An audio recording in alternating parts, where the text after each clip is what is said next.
sectionneur. Avant de regarder la vidéo, lisez le disclaimer. Je vous rappelle que cette vidéo n'est absolument pas un conseil en finance. Notre CAC 40, alors là, il va y avoir une bataille navale, Guantanamo, tout ce que vous voulez. Alors regardez, ça c'est le graphique depuis les années 2000. Une trendline qui réagit au point près. Et là, en ce moment, en daily,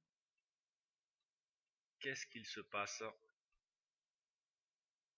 Nous sommes quasiment au contact de cette trendline. Donc croyez-moi que, à mon avis, il va y avoir du monde. Et si on atteint les 250, ça va faire mal. En une heure,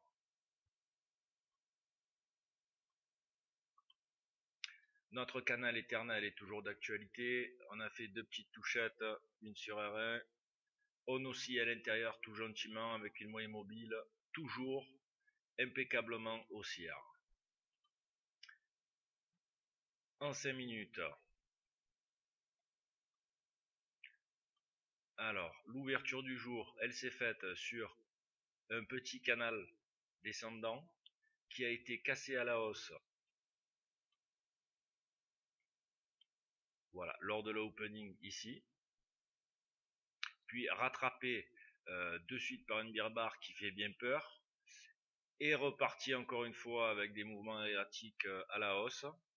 Donc l'opening range a été cassé ici. Puisqu'on pouvait l'englober en plus du canal dans cette zone là, 189 et 174.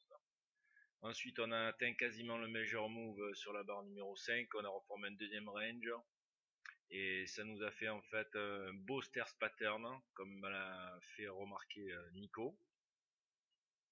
À partir du matin donc on pouvait tracer une belle bull trendline et on pouvait tracer aussi celle-ci qui était moins importante, moins évidente à gérer.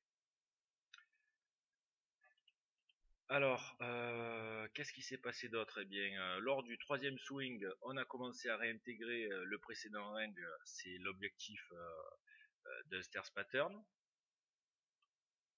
On a breaké le range, on a tapé l'objectif au point près, et puis hop, on a créé un overshoot sur la bull trendline du matin. Là, on oscille, on a peut-être fait une espèce de wedge comme ceci. Et encore, ce serait plutôt un canal, ou si on supprime les mèches, ouais, ça fait une petite zone de compression type canal wedge vers le haut, micro dwelling lines quoi, qui viennent être pétés, mais bon, c'est du ranging, les oscillations sont pas terribles du tout. Là on attendra plutôt un break franc de cette zone là des 193 pour pouvoir aller chercher le deuxième swing ici au niveau d'ouverture à 173, 174. Voilà pour le CAC 40. Alors maintenant nous allons mettre l'euro dollar. Alors notre euro dollar en journalier, pas grand chose du tout à dire dessus. On est toujours coincé dans notre figure de dwelling lines. On attend la cassure, la rupture de la moyenne mobile plus du setup. En une heure, ranging et encore ranging avec des mouvements erratiques. Ici, il y a eu pas mal d'annonces Forex. On voit que la zone des 1,0931 a très bien tenu. Très peu d'opportunités en une heure. 5 minutes. 5 minutes, ça a bien bougé. Voilà, à ce niveau-là. On a été gratifié de deux doubles tops monstrueux. Il y avait un niveau que j'ai tracé en rouge à 1,0897 qui était à casser en confirmation. On n'a pas réussi à s'affranchir donc des plus bas générés par le mouvement de break et donc du breakout gap, puisque le breakout gap, je vous rappelle, c'est la différence entre le niveau de break et le plus bas ou le plus haut atteint par le breakout. Donc là ici, et on a fait un gros retracement très piégeux.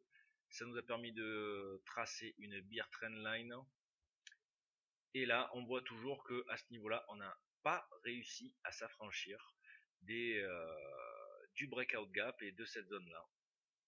On a fait 2 mèches monstrueuses qui pouvaient nous éviter de rentrer sur cette bear bar à 15h05, qui a été d'ailleurs tout de suite corrigée en 2 barres. Et là, par contre, on s'est affranchi de la bear trendline, donc on peut pourquoi pas viser le R1 avec le previous top. Mais bon, là encore, c'est du ranging. Voilà, je vous souhaite une bonne soirée et je vous dis à demain.